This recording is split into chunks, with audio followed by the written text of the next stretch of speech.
Marco Reus. Daniel Malen! Wonderful! Fantastic from Reus. Jude Bellingham, that's excellent. Jude Bellingham, this is absolutely brilliant. Jude Bellingham! Absolutely magnificent. Reina, brilliant from the American. Just like that. Graceful, salute turn for Anthony Modeste. Not a bad idea. And there it is for Coco, for Borussia Dortmund. The long wait is over. Unbridled joy in the Revier Derby. Hey, welcome back to the BVB podcast. My name's Jake, joined as always by Carver. I'm psyching myself out because I got it wrong last time. I don't know if I did it if I even got it right this time. Forget how to talk. But yeah, Carver, how are you doing? I'm still coping with the fact that club football is still over a month away, but other than that, doing fine. We still got a ways to go, sadly. But that's why we're here doing a mid-season review, and we got a special guest again. I feel like every time it's been way too long since he's hung out with us, and that's more Carver and I's fault than his. It's all Carver and I's fault. But Adam, back with us again, man. How are you doing? I'm doing pretty well. Had that well-earned / deserved break from club football, but I'm ready for it to come back. World Cup's been fun, but I miss watching the team. Even though we're going to get into the first half of the season, which didn't go as planned, but I'm excited to see round 2. It's a weird mix of feelings. I think because it doesn't get any better than just you're watching your club week in, week out, and then when it's gone and we get to take a break as people, I know you have your website and you're following the women and you do a lot with that. And then us doing the podcast every week, it's nice to have a break from the content and publishing all that stuff. But then it's but I miss watching Dortmund so much. Right. So like I said, we are going to get into the mid-season review. We are going to get a women's update from Adam. I don't know why I almost ruined your name there. I kind of did. Well, you already forgot Carver, and he's here every week. So this is what happens. I leave radio for 2 weeks, and I just forget how to talk completely. But we're going to have a women's update later on in the episode. But first, we have some pretty big Dortmund news that we should probably jump into because we want to be doing the world right as Dortmund podcasters without talking about Gio Reyna and the USMNT and the whole debacle that's been going on. I think it's definitely slowed down. I think it's just going to sit and people need to make up their mind which side they're on. But Carver, start with you. And or if you want to give a quick review, we don't need to jump into all of it. We'll give our thoughts and feelings, but quick review if anyone somehow missed what happened with Gio and USMNT. Well, there's just been a storm of brewing since even a few days before the World Cup between Greg Berhalter and Gio Reyna. Obviously didn't play or played under an hour the entire tournament, but definitely didn't play the first game. And that's whenever people were starting to really question what was going on. There was mixed messages between Gio and Greg, with Greg kind of covering the story and saying that Gio was hurt. And then I think that kind of made the feud worse because Reyna was fully healthy. And then come to find out, not even, 48 hours or so after the U.S. was eliminated, Greg went to the media and said he wanted it off the record, but it turned out it was still leaked to the public that it was more behavioral issues that Gio was facing. He didn't name him, but everyone pretty much knew exactly who he was talking about, and it's just been spicy on Twitter for the past few days. It's been spicy. Adam, quick takes before we dive into it, really? I guess the quick take is kind of that nobody is denying that any of this happened. It just seemed like Gio's statement. He basically came out and said that he sulked when he found out that he wasn't going to have the role that he thought. And, that landed him in some trouble, and he apologized to his teammates. So everything that Berhalter said, Gio kind of confirmed from what I saw. So it's not really like a he said type thing here. It's this is what happened. And it's frustrating. It's not, and I think the club came to Gio's defense and said, we haven't seen anything like this in his time here with us. So that was nice to hear the club back him up during what has to be a really awful time for him. I mean, he's going to the World Cup and he doesn't get to play and then just gets totally shit on at the end of it. And it's just got to be an awful feeling. Yeah, I think some of the hazy details were, like you said, it happened. Gio admitted to having to being a little frustrated and probably not acting how he should at camp, I guess, or at the World Cup. But there were some like hazy details as far as like the players voting, like whether he should stay or go. And then that was brought up by, I think Taylor Twellman mentioned, like I talked to multiple reps and agents, said no players voted on anything. So a lot of really weird mixed details that made it look worse in some ways. And then, I think Greg as the coach and the adult in this situation to just even come out with anything like, no, he didn't name the player, but it was very apparent who he was talking about. And it felt like maybe because all the heat he was getting for not playing Gio, he just was like, F it, I'm just going to come out and say something, which is very immature, especially when what Gio said about inside the camp, like they're trying to keep internal or issues internal. And then why would the head of it all come out and say this happened?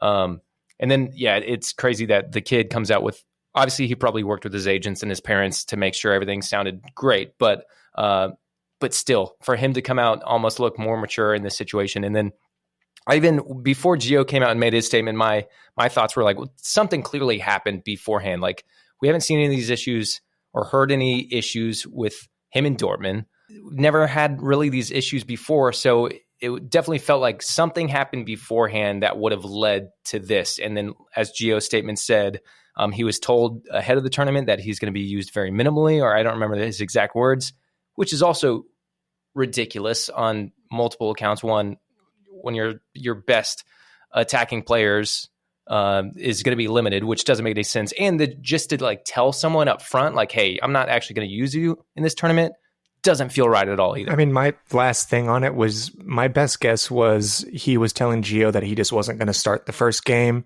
I'm not sure the words limited role is what Greg said, but I could be totally wrong. I think he was just kind of saying, we're going to try to use you with caution here at the beginning. And maybe it was a mix of, him coming back from injury and also maybe just not looking 100% fit and ready to go. And then Gio being a 20-year-old maybe just took that the wrong way. And I thought it was, I tweeted about it and I said, I thought it was good that Greg held him accountable, and the fact that, made him apologize to not just him, it's the team. You need to be setting a standard for the rest of the squad. And I think when everyone's not pulling their weight, it kind of just can disrupt things in the locker room that's super unnecessary. So I think it was good on him in that fact. But then, doing a complete 180 and being pretty immature, immediately going to the media is very rookie stuff. My big concern is, I guess, moving forward. I think Gio will be able to like move on from this and be fine. I just hope it doesn't like tarnish any views of Gio from maybe an incoming USMNT coach or anything like that. Like hopefully, whether you want Berhalter to stay or not, like this next cycle is going to start, and hopefully, say Berhalter isn't the coach. Like hopefully we can just all move on, no matter who the incoming coach is. But Adam, do you think there's any thoughts or concerns like moving forward? How do you think this might affect Gio and USMNT's relationship, or just Gio's career in general? I mean, if there's a new coach, I think that pretty much everyone gets a clean slate when that happens. None of these things tend to carry over when there's a new coach, unless you continue to exhibit such behaviors. I say such behaviors, like, I don't think Gio was like totally like, he clearly did something in the wrong here. And I'm sure it's part Berhalter, part Reina, but moving forward, if there's a new coach, I think it's easier to move on. If it's the same coach, there's gotta be like some sort of grudges held here. Like maybe they tiptoe around it, but deep down that they're both really pissed that this came to, the surface. Another thought, or I don't know if it was a tweet or a text or something, but someone also mentioned maybe Berhalter just like, he knows he's not coming back and he's just like, whatever, just whatever. Why not? Just I'll throw this out there. I don't know. I wouldn't totally rule that out. Could be.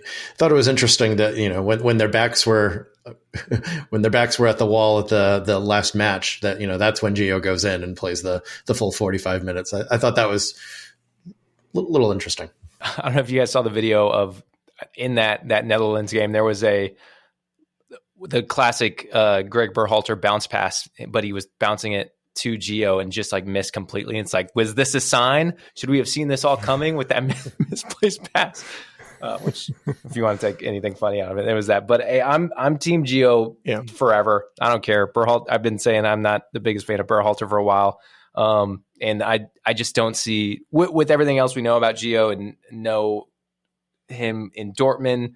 Like I just think, maybe he didn't handle the situation the best. But then again, I don't think Berhalter did either.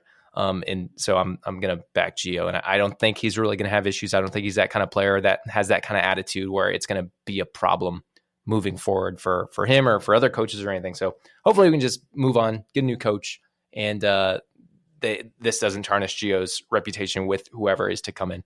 But the other bit of news, we can wrap up the Gio thing, is, I mean, it's not like complete done deal, but we got a little more insight into the Moukoko contract that is still yet to come. But it looks like it like agreements. I'll just read out the tweet from BVB Buzz.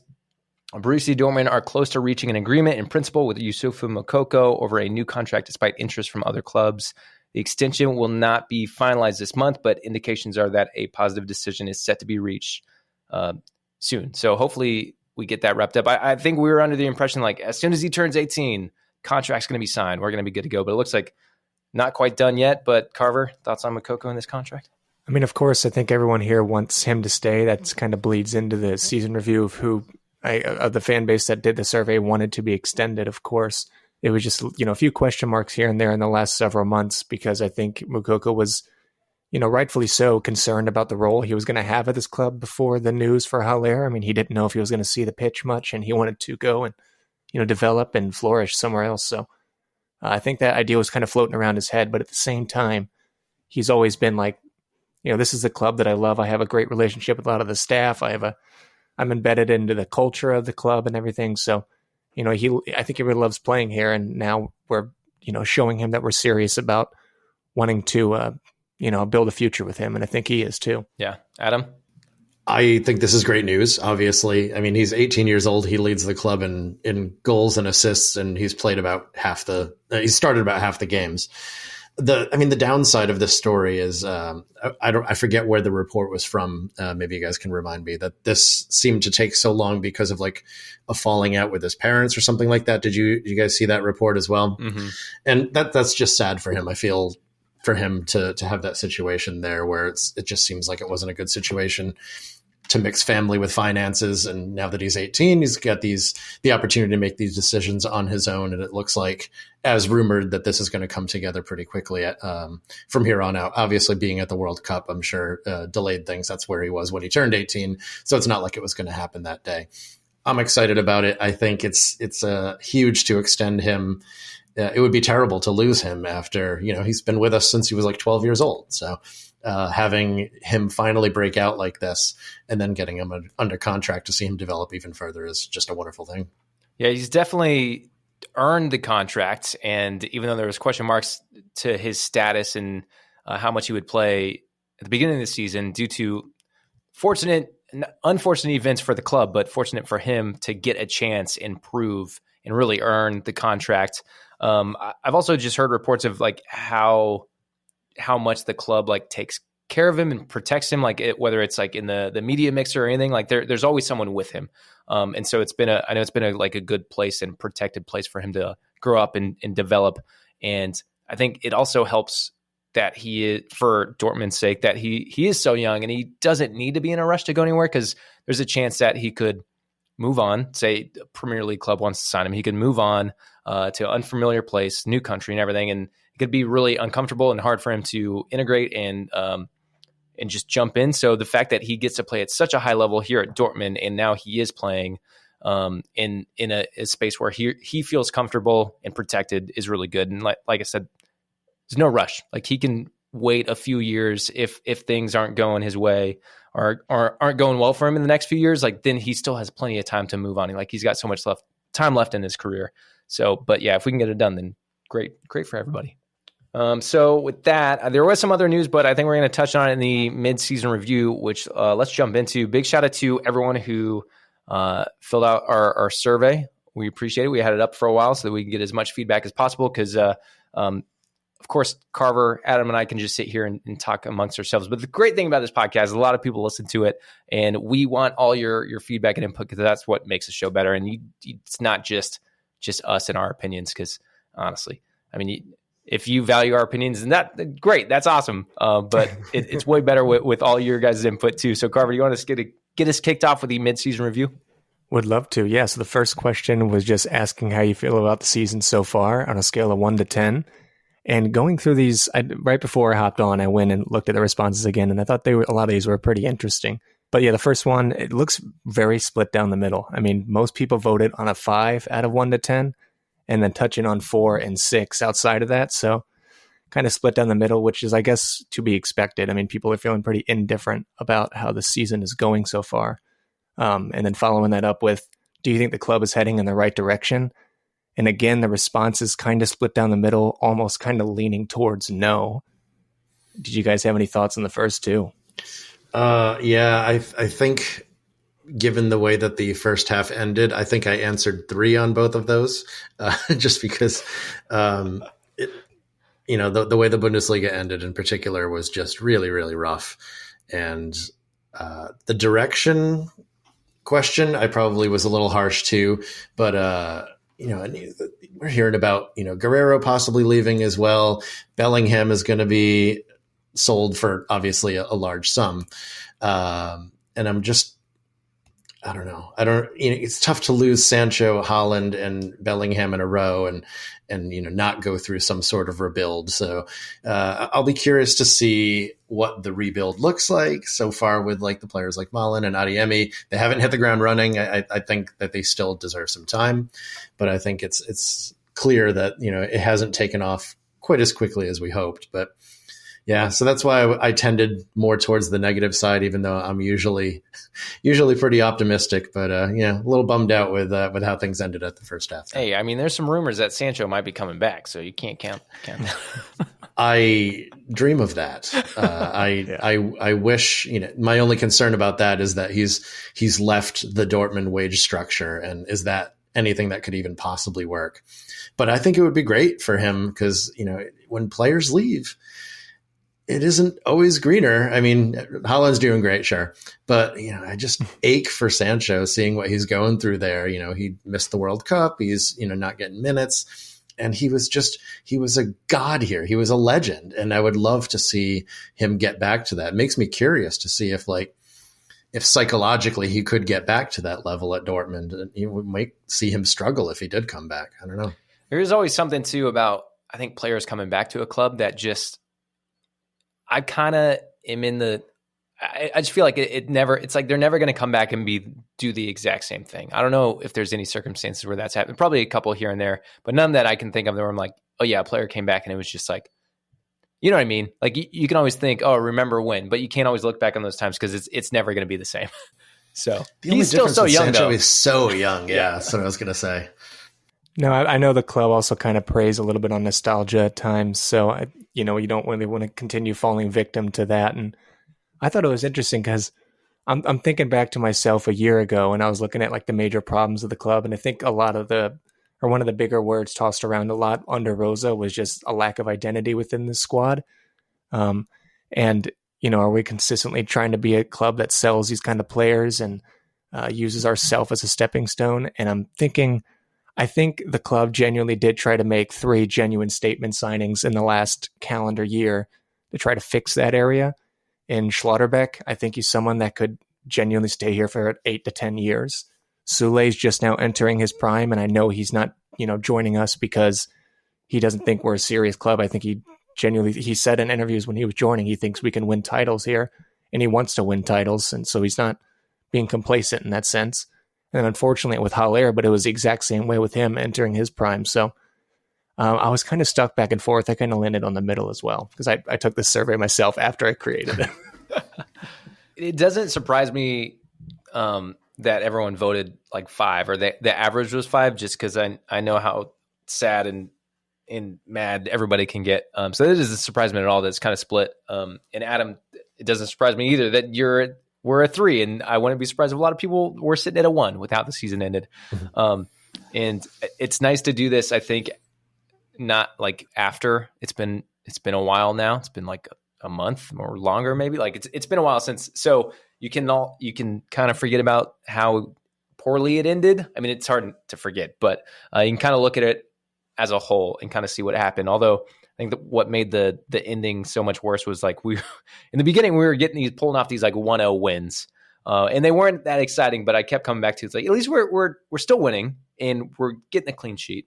And then that's kind of collapsed a little bit. But I think the optimist in me would say about a 7 because I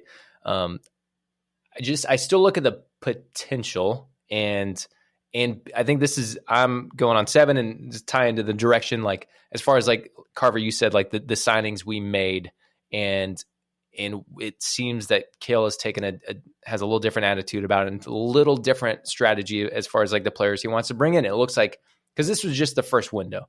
And it takes time to build a team. So like if that was the start, then I'm really excited for the other kind of signings he has planned. And so just the pure optimist in me trying to look forward and look how things can change and continue to maybe get better, not continue to get better because that's up in the air and that's why we're doing this. But I think mainly the signings that Cale made in the off season in the summer gets me excited and still gives me optimism. Because I mean, we all hope that Lewandowski was going to leave and we made these good signings and we were going to win the league. But when you're building something, like it's never going to flip that quickly. And obviously we were in second. We've been second for a long time. So maybe people don't want to look at it as like a big switch or a big flip because it's just moving from second to first. But I think realistically it's a big jump we have to make. And so if we can continue to make these kind of signings and just build, if that's what we're doing, if we're building and this is the start, then I'm excited. But there's a lot that needs to change for a lot of success. Yeah, we're not in second anymore. We're not even in the top 4. So I think that's what people were kind of looking at going into the third question, which bleeds into which competition do you feel the best about right now? And I put Bundesliga, Pokal, and Champions League. And I thought this is pretty funny. Less than 2% of people said the Bundesliga. And it was split pretty much down the middle, 52-48 of Pokal and Champions League. Wow.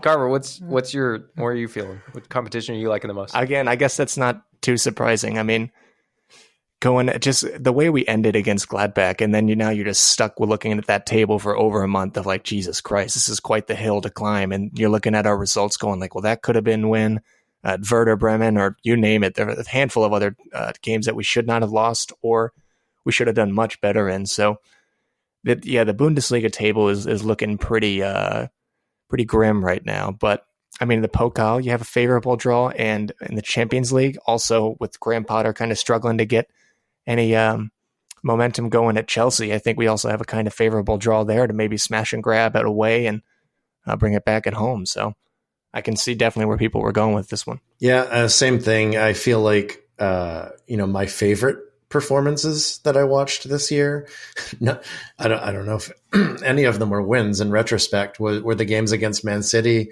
and Bayern Munich. And I feel like they stepped it up so much. So I think I chose Champions League just because it seems like they step it up against these bigger teams. And I think some of it might have to do with the fact that they don't have the ball as much and they can utilize their athleticism and speed and not worry about like the possession game as much. Cause maybe that's something they're still struggling to nail with the new folks on the team. But yeah, I look at a team like Chelsea and, maybe we can give them the ball and, smash and grab and take something away from home and then do a great job at home, away from home and then take the home win.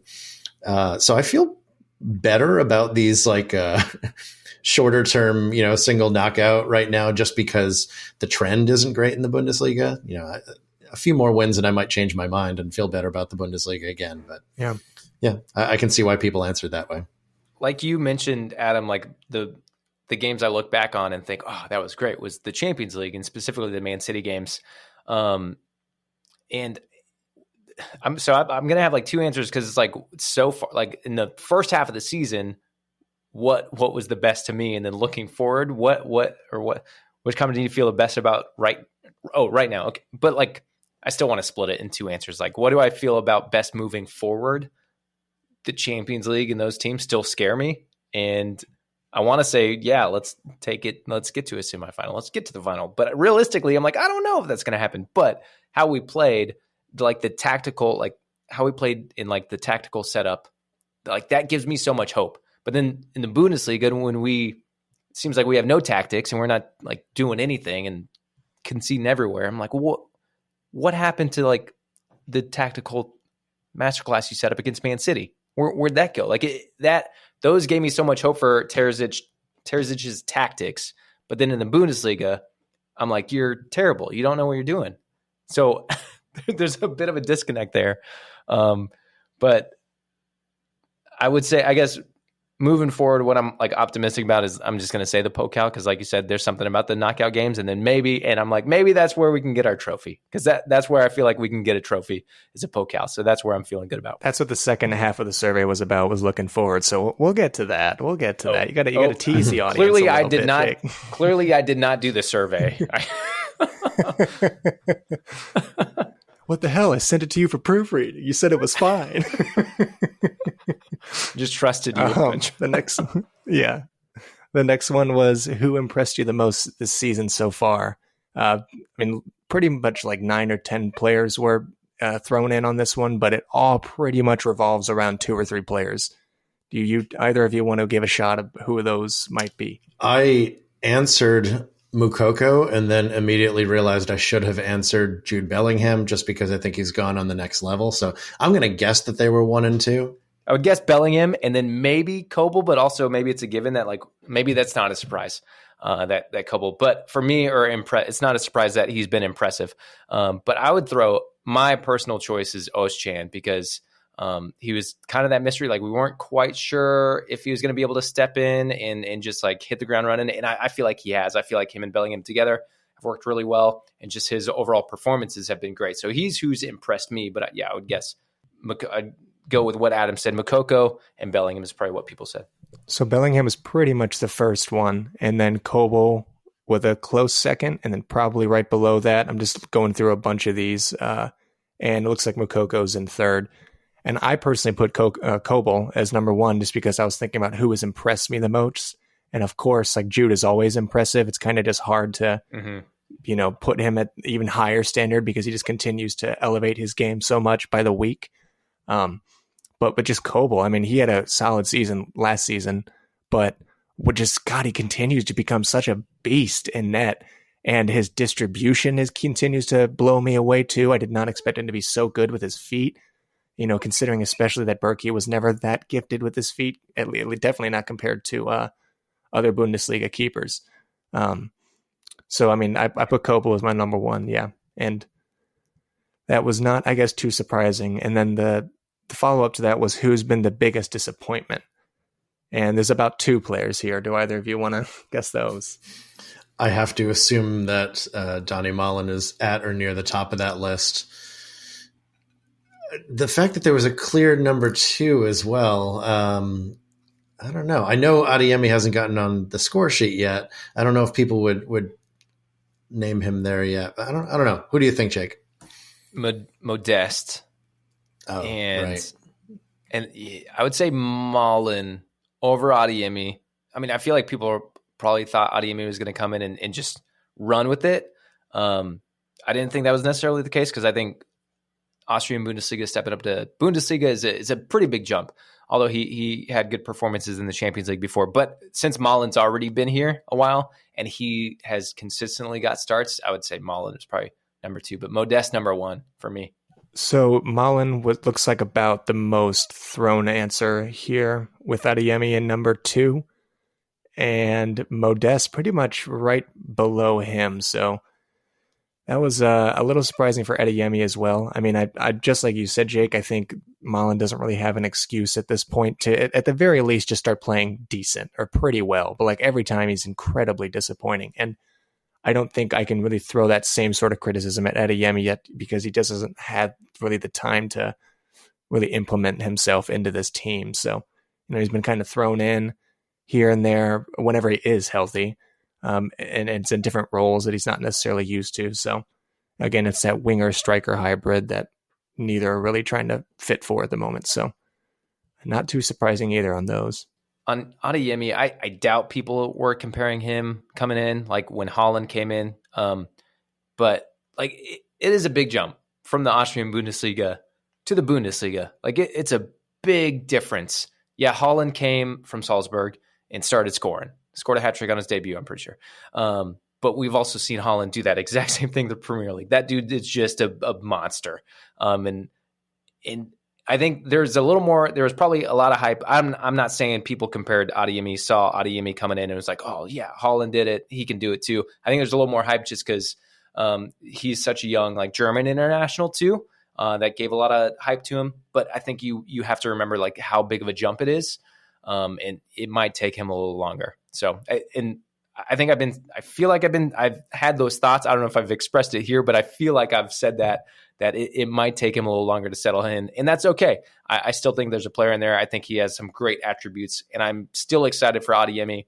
I think I've said multiple times that like I'm surprised that Malin's gotten more starts over him, and I would still like to see him just to continue progress, and I think he will. I think he's going to be a good player in the future. Hopefully he can just kick on in the second half of the season, start scoring. That'd be great.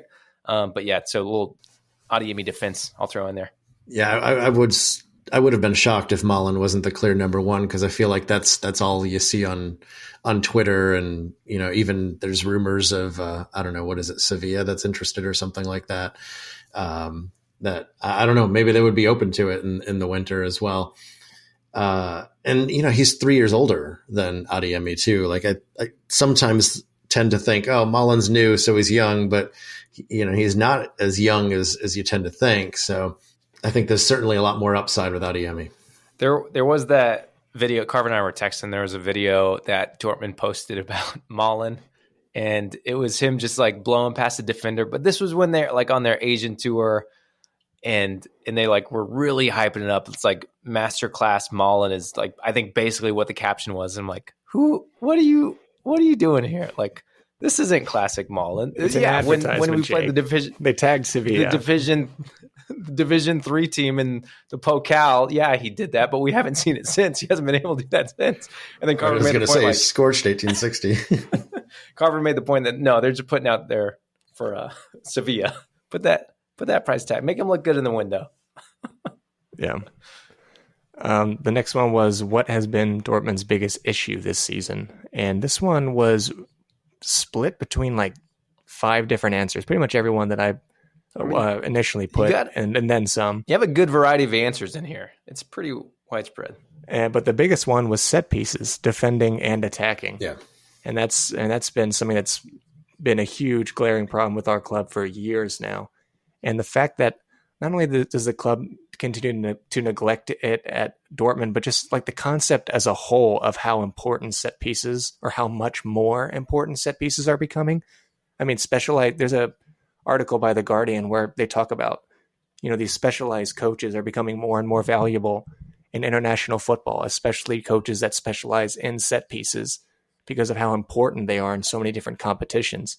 And that same piece from The Guardian talks about how, Italy, and their big reason for their success in the Euros was them practicing these set pieces. So yeah, it's not only do we continue to concede unnecessary goals from set pieces, but we also are completely toothless when we're attacking with them. So I'm not too surprised with that answer either, I guess.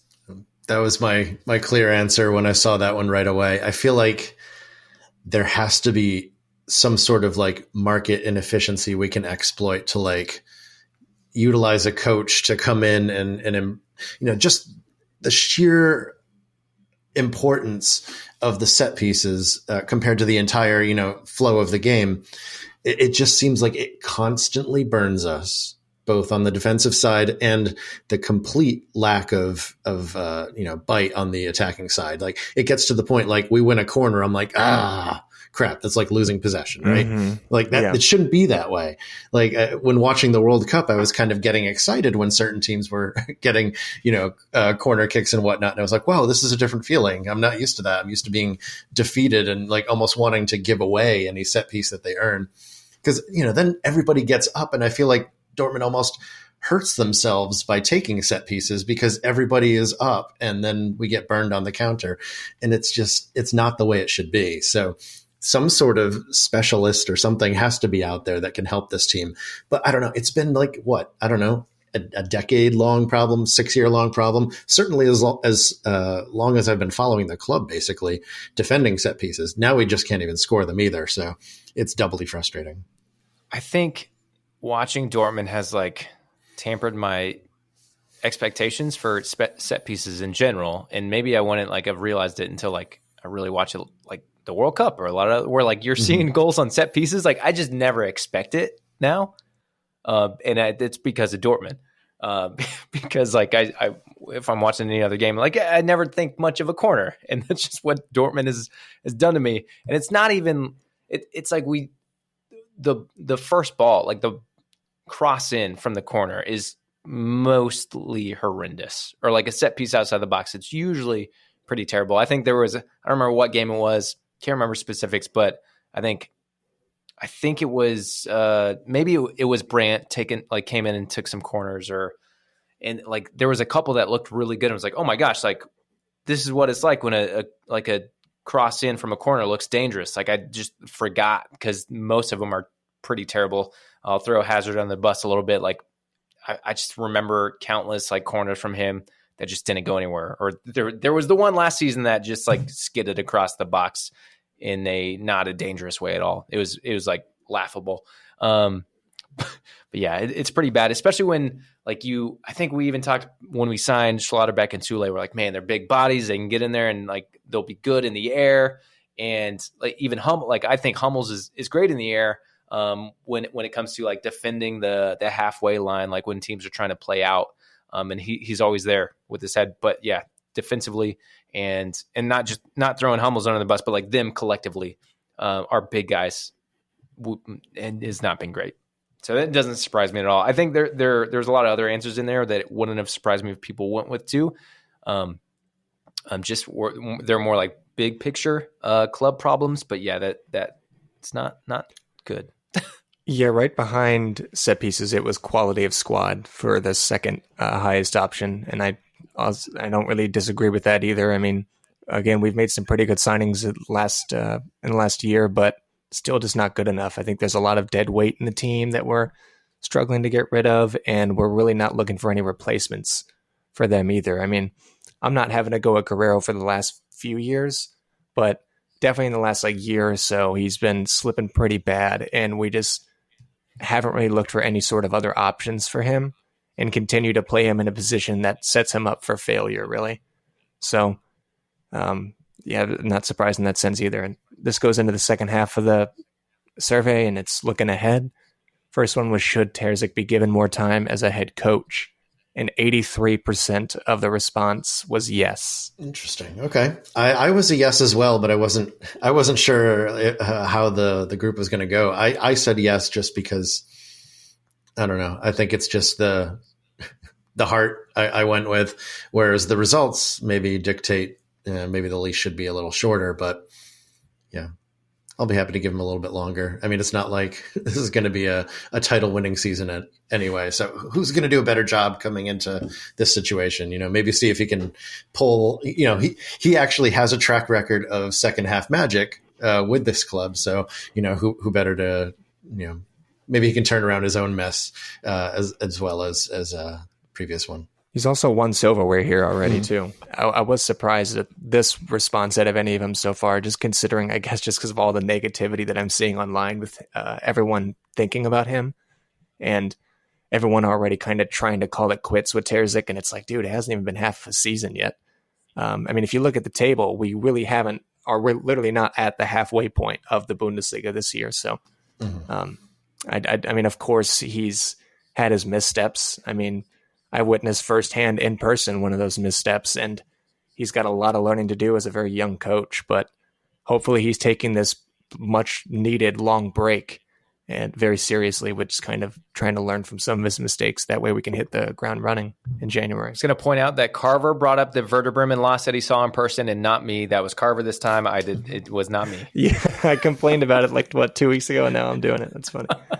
It's just burned into my brain at this point. If we're going to rebuild anyway, I think I like the idea of rebuilding with a coach who's local. He has won silverware with us.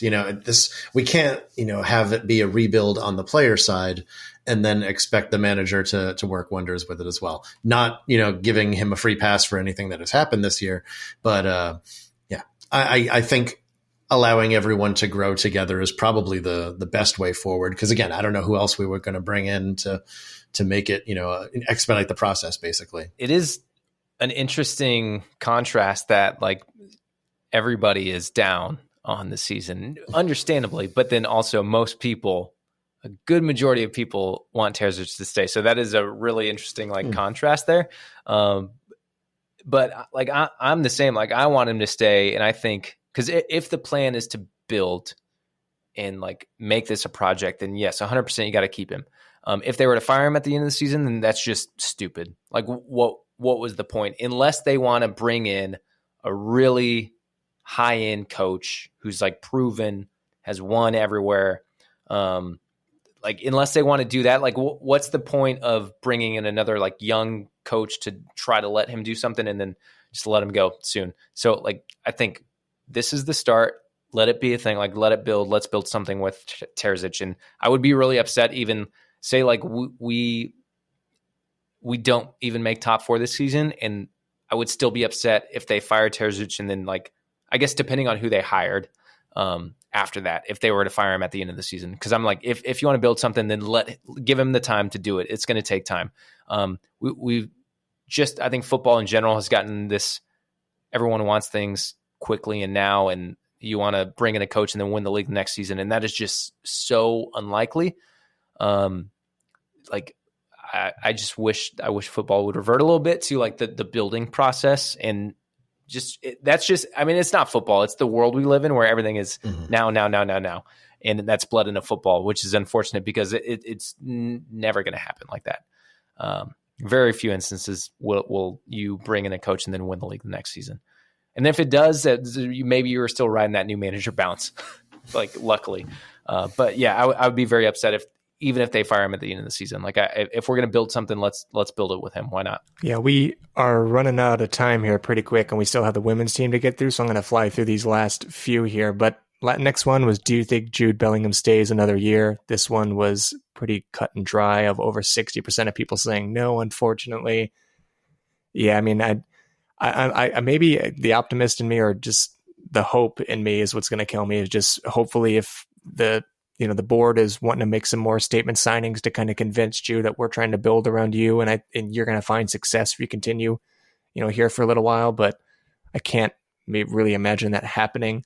I guess only good thing is we're going to get a hell of a lot of money from him. And then that bleeds into the next one of, what position would you want to reinforce this winter? So not next summer, but coming up here in the next few weeks for the January window. Overwhelming response was a wingback, which is what we were, wanting to see for a long time now. Again, I just talked about how we're not really addressing, we brought in Meunier, what was it, on a free, I think, and obviously he was a little bit older and his first season was rough.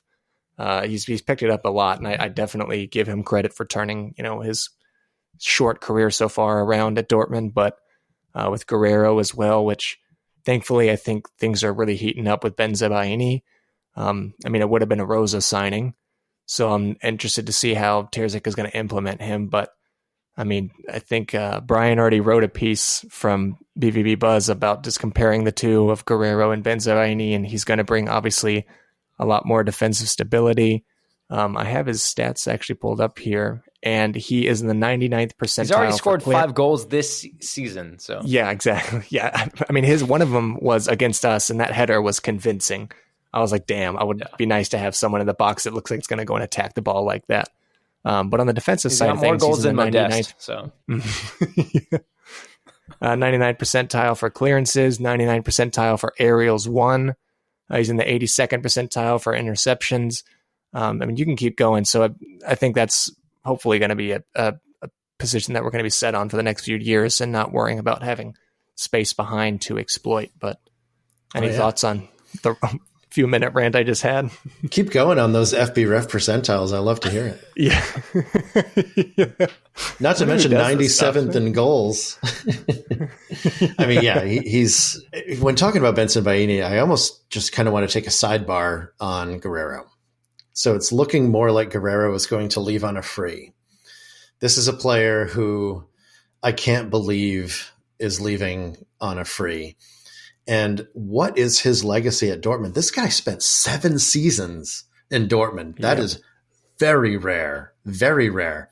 And he's just going to go away like in the night, like quietly. Like I tell me, what do you think of his tenure here? Like, what's the legacy of Rafael Guerrero? Like 7 years. He was an international with Portugal, one hardware there, one hardware with us. Like, what's going on? Like, why are we not like fighting to keep him? Like, what has happened? I don't understand it. Yeah, the club is no stranger to kind of treating our legends, or I guess in his case, just a player who spent a lot of time here and done a lot of great things, and not the best of way. We do kind of just like push him out the door whenever they start to kind of fade out a bit, which is a little strange considering, this club is always trying to promote, true love and everything. And so I'm not really a huge fan of what we're doing in that sense, but I mean, I feel like we missed an opportunity to get rid of him if we wanted to get, a lot of money out of him because his stock was so damn high a year and a half ago. But I think he's just kind of starting to show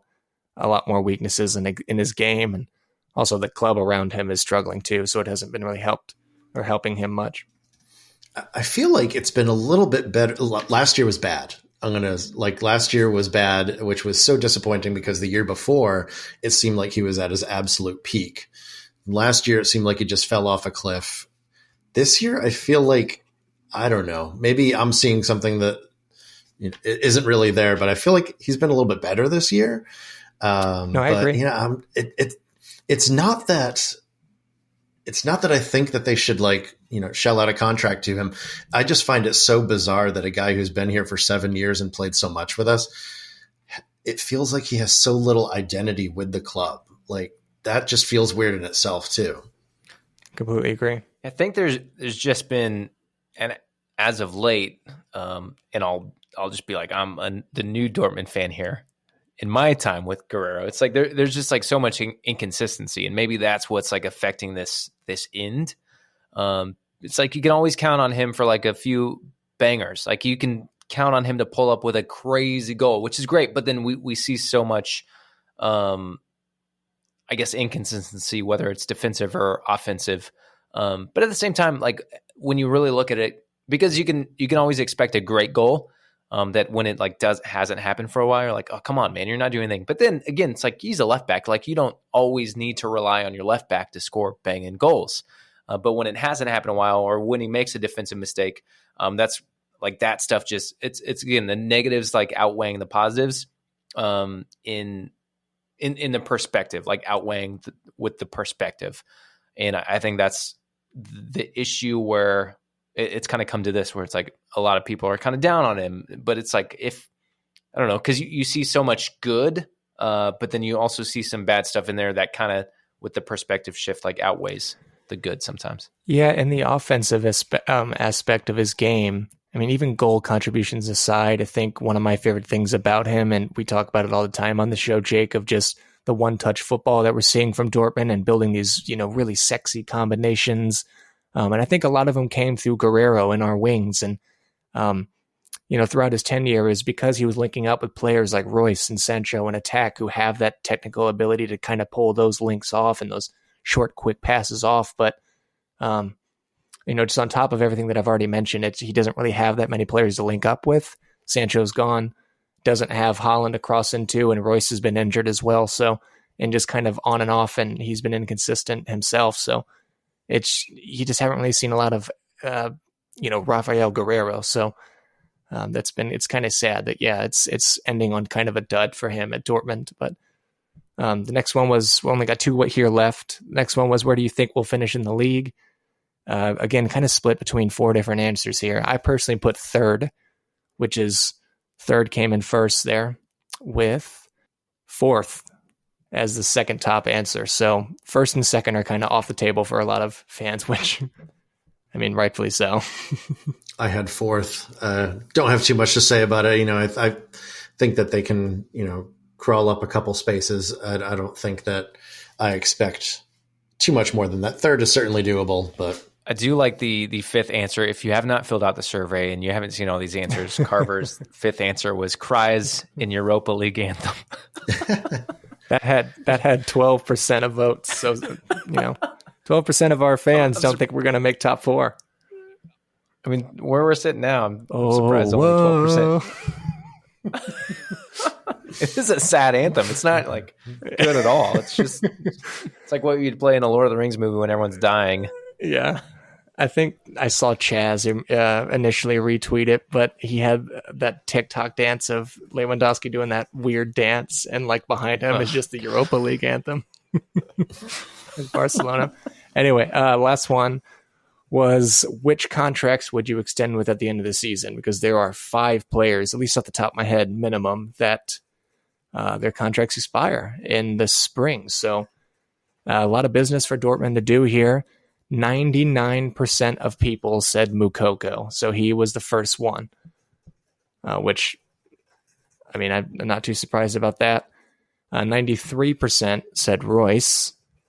And then out of Rafa, Dahoud, and Hummels, do you guys want to guess who came in last? Did Rafa come in last? Oh, it's my guess as well. Yeah. It was Guerrero. Yeah. He didn't get a lot of votes, unfortunately, which, just goes right back to your point, Adam, of just, doesn't seem like the inner workings of the club, but also the fan base is just kind of like, we're done with Guerrero.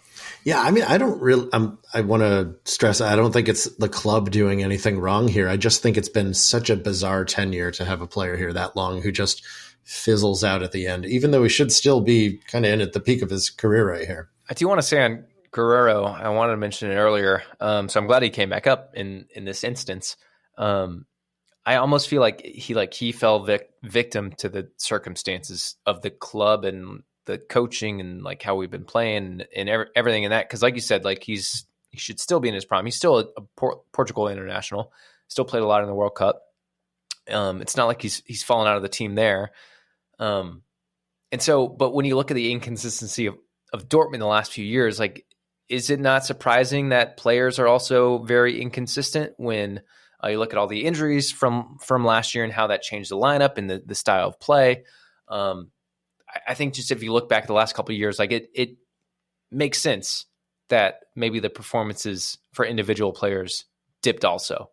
Because you can't expect someone to just when the whole of it is kind of falling apart, you can't expect everyone to just step up and perform at their top level when the club's not performing at its top level. So it's kind of like, I think, and when you look at it that way, it's unfortunate for the circumstances he's in, and that wouldn't surprise me if that's what's attributing to maybe him dipping towards this end.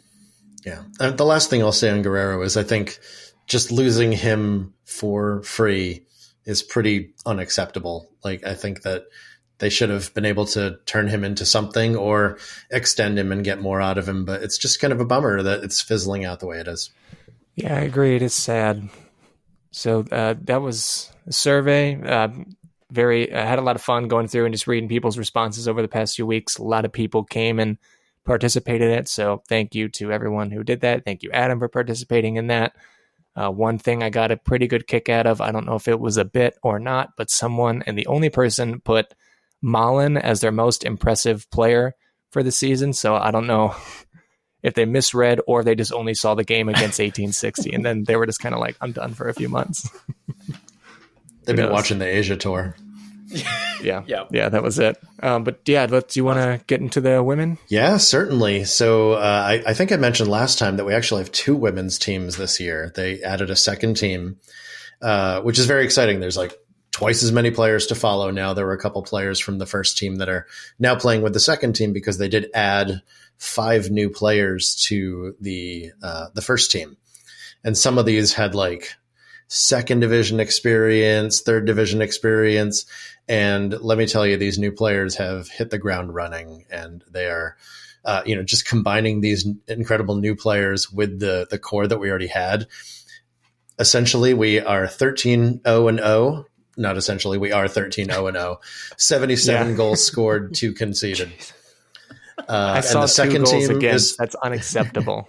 The second team is also 13-0-0. They also have conceded 2 goals, but they've scored 141. Oh my God. Holy hell. They had a 30-0 win 3 weeks ago, which I don't even know how that happens. Yeah, how's that legal? So, okay, before you continue, I mean, that could probably be the women's review, really, but no, we want more. But it's been too long since I've said this. If you're ever feeling sad about Dortmund, go watch the women's team. Like if you're like, oh, I can't stand this club, F it all. Cool, watch the women's team. You'll be feeling great. It is so therapeutic, and I mean, they are scoring goals like we were talking about the set pieces, like. Virginia Glanzer last year scored directly on a corner. She just about did it again this year as well. She hit it off the bar. Like they're wonder goals. It's not just like, they're beating up on inferior competition. These are goals that would play in any scenario as well. I mean, just talking about some of the players, one of the newcomers, Marie Grote, she has been incredible. In 9 starts, 9 games, she has 13 goals and 10 assists. And she was leading the team in both of those figures. But Marie, this is the great thing about amateur football too, is Marie went away on vacation for a couple of weeks. And while she was away on vacation, Anne Isabel, who was one of the top goal scorers last year, she slotted into her spot and was like, "Ooh, I'm going to take this back." And she put up 4 goals in her last game to take the lead. So she's got 14 goals now. And Mandy Reinhardt is the new striker, the number 9 up top. She has 10 goals as well. Vanessa Kuhl, who was Vanessa Heim last year, she got married. Congratulations for her. She had like 26 goals and 24 assists last year. She also has 10 goals again this year. So the players who were banging them in last year are still banging them in, and the newcomers are also doing that as well. One thing of note, Hannah Guzman, who was the 17-year-old striker last year who scored a ton of goals, she had injury struggles, and she has only played 36 minutes with the team this year. She's played a little bit on the second team and has scored 3 goals there, but that's somebody that we're really looking forward to getting back as well. But otherwise, everything's going really, really well. The defense, of course, is incredible as well. Nora Reckenbach is a new defender that we have pairing up with either Virginia Glanzer, who I mentioned before, or with Marina Young. And, they're just a wall at center back. It's not even fair because like every once in a while, the other team will get a chance, and then we get to show off the fact that our center backs are, just on a whole different level as well. And if they get through the center backs, we have Sandra Scherr back there, who's just an incredible goalkeeper as well. So I'm really looking forward to another promotion so they can start to get a little bit more heavy competition. They are going to have some heavy competition in the cup. They're making it they're in the 3rd round now, and they are also going to face Bochum. So both the men and the women are going to face Bochum in the next round. And I forget exactly where Bochum is, but I think this is the top team that they will have now ever faced. So it's going to be a good challenge to see. Nice. When is that game? Do you know off the top of your head? They don't have a date published yet. They just have the draw. So I'll be sure to share it out when I get it. And then are they on a break right now, or when's their next game, I guess, essentially? The next game, I mean, they just started their break. Their last game was on the 4th. They don't come back until March, though. Yeah, March 5th is the next regular season game. They do have some friendlies in between. I don't know if those will be broadcast. But yeah, they'll be taking on the second half of the season. And, so far it's looking really good for them. One thing I love, like, I feel like, because we're doing a mid-season review, we know how this season's gone. I feel like this, thank you for hanging out and listening as we do this episode, but I feel like it's been kind of a downer because everyone's just still sad about the season so far. But you can't see Adam because this is a podcast, but we can see him on our video call. And his, like, just Adam's expression the whole time he's talking about the women is just a big old smile on his face, which I love. It's like just it's warmed up this podcast episode. So thank you.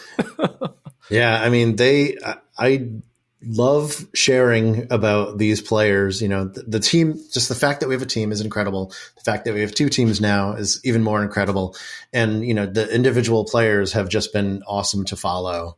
And they're great players. And I'm glad that you guys give me this platform to share about them with the rest of the Dortmund fans. Are you kidding? No, thank you for coming on.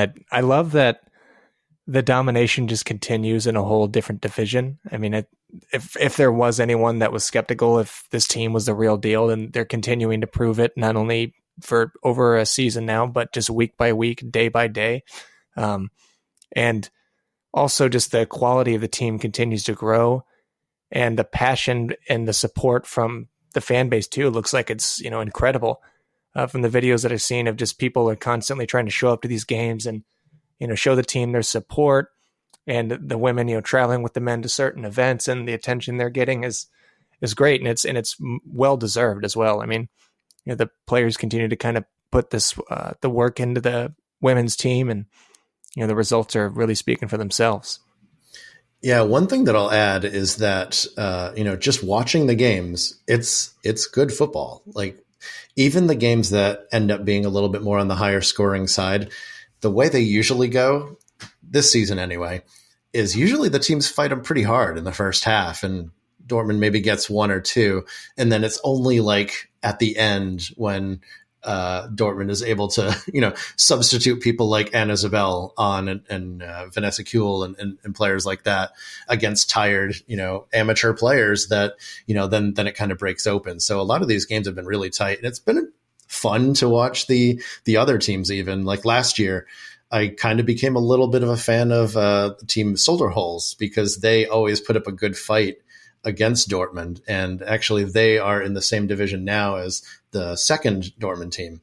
And they are 12-0-1. And the only loss they have is a 4-0 against Dortmund. But that 4-0 came in between two other wins that Dortmund had that were 30-0 and 13-0. So, you know, you discover another team there that's, you know, not quite Dortmund, but this Solderholz team is really fun to watch too. So, you know, I found myself following them as they were making their run for second place last year too.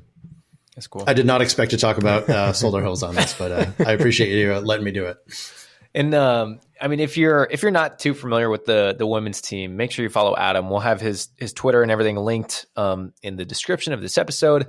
And Carver, like you mentioned, like the club, like them traveling with the guys and showing some support too. Like, shout out to the club who's like really, they've done such a good job of like hyping them up. I've seen, I feel like I've seen so much of the women's team in the main channels too, and they have a great like Instagram account too with a good following and a lot of great content. So make sure you follow that if you're at all interested, or just follow it anyways. If you love Dortmund, make sure you show them some love and show them support too. But it's been really cool this season that they're kind of integrating them more, and it's understandable as they like continue to rise. And maybe like I get the aspect of kind of like slowly integrating them, but they're not shying away from it at all. They're like very much hyping it up, and it's so cool seeing them in a lot of like the main Dortmund content.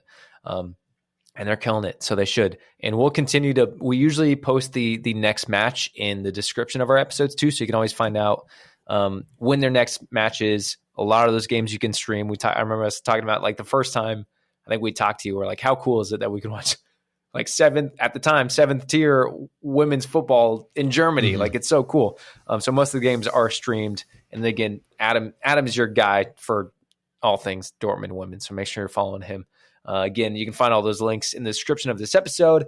But let's kind of come to the end of the episode. But before we kind of finish up with other Dortmund stuff, World Cup's going on, obviously.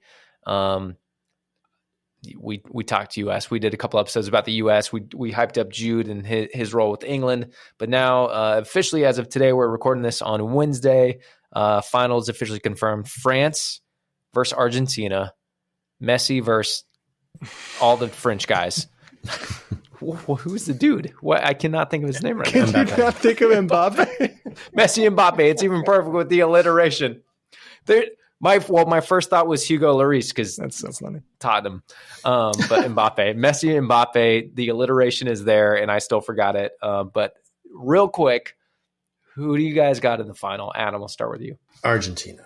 I want to see Messi lift that trophy. You know what's crazy too is France doesn't even have their Ballon d'Or winner in their squad at the moment. And as great as Benzema is, and I'm not trying to downplay him at all, it's insane how much Giroud steps up at international football level and just continues to do the job for France at his kind of age. So it's just kind of nuts to think about how well France does. I don't think they played that well, but just how well they've been doing in this tournament without a player like Benzema. But I'm also going to go with Argentina for the romance of it. I didn't want him winning in 2014 because of Germany, but now it's the other way around. And I'd love to see Messi send the entire back line or the entire French back line for a hot dog and lift that trophy. Just on the French note, not only Benzema, but they've had quite a few injuries too. And they just got so much depth. Guys can just step in and they can still perform at a very, very high level. But yeah, I've always been a big Messi fan. I get Ronaldo. I get people like Ronaldo because he's Ronaldo, but I've never really liked him personally. So I'm on board with Messi. And if he can, it'd be really cool to see him get the trophy. And I mean, just the aspect that France won last year. Do they need to win again? No, let's just come on, Argentina. I think it's going to be a really good game, and I wouldn't be surprised if France wins. But yeah, I'm pulling for Argentina though, and Messi. Yeah, I don't want Dembele to win. I still hold that grudge in my clenched fist years later. So yeah, there's Dortmund ties at play here as well. I was going to say, I feel like Dembele has been a little underrated in this tournament just because all the hype is on Mbappe. And I feel like whether you like it or not as a Dortmund supporter, I feel like he's been playing really well. Like he's been just as dangerous on that right side. And I mean, he hasn't scored the goals like Mbappe has, but he's been very dangerous coming down that right side. Whether you like it or not, I just feel like anytime I hear all the hype about Mbappe and I'm watching him, I'm like, Dembele is still out there cutting people up too. And they're not talking about him at all. I think it's just because, everyone's focused on Mbappe in the field, and that gives so much space for Dembele to run. And we're not going to get into why he's a good player. Stop myself there. Thank you. All right. So obviously the World Cup is on Sunday. Semifinals. Sorry. The third place game is on Saturday morning. But Bundesliga, we mentioned it early on. We still got quite a ways to go until Dortmund men are back. Bundesliga is back Friday, January 20th. I think Leipzig, and I don't remember who they're playing, but Leipzig will bring it back. And then Dortmund versus Augsburg, Sunday morning, January 22nd at 9:30 Eastern time. Carver and I have not really talked or planned about what we're going to do for the next month. Maybe we will take a break. We had a few weeks here and there, did a couple of World Cup episodes. Maybe we'll be back with some other episodes. I don't know. I'm looking at Carver and seeing what he wants to do. We'll figure that out off podcast probably. we'll probably, if I were to guess, and what I'm going to suggest to Carver in a text message and right now on the podcast is that we'll probably do a preview episode the week before Dortmund's back. But we'll see. We'll see what usually we're we'll be back next week, and I don't know what to tell people right now. So that's why I'm rambling right now. Carver, you want to help me out? I would imagine it'll probably be some sort of preview a week or so before. And we'll be this is going to be a short episode, and then we're going to still go for an hour like we usually do. But yeah, that's kind of it for this episode. Adam, real quick plug, if you want to shout out everything you do so people can find you. Like I said, it is all linked in the description of this episode, but as the podcast style is, it's not official unless you actually shout it out. Yeah, if you, for yourself, want to go check out some Rema Benson Baini percentiles, head on over to fbref.com. That is the day job, working with Sports Reference on our family of sites. And then for the Dortmund women, just Darowski.com/BVB. It's DAROWSKI.com/BVB. We got the stats there. We got the match reports and basically anything you could want about the women's team. Check out his website. I have it bookmarked. I've had it bookmarked for a year now. I appreciate that. And just, I'll probably say it every episode, but Adam, just thank you. One, for doing all the awesome stuff for the women's team, but also just, it's so good having you be a part of this podcast. It's great. So we appreciate you. Oh, I always love chatting with you guys. And, even when it's not the happiest of circumstances, like the first half review, but yeah, I look forward to coming back on when we're making that strong push in the second half, and those 82% of respondents look really smart for wanting to hang on to Terzic. Or if everything just goes terribly wrong, we're going to become a Dortmund women's podcast. And there we go. I will be ready for that as well. Perfect. Well, we appreciate you hanging out. We will be back sometime before the season kicks off again. And thanks for listening. We'll see you later. See ya.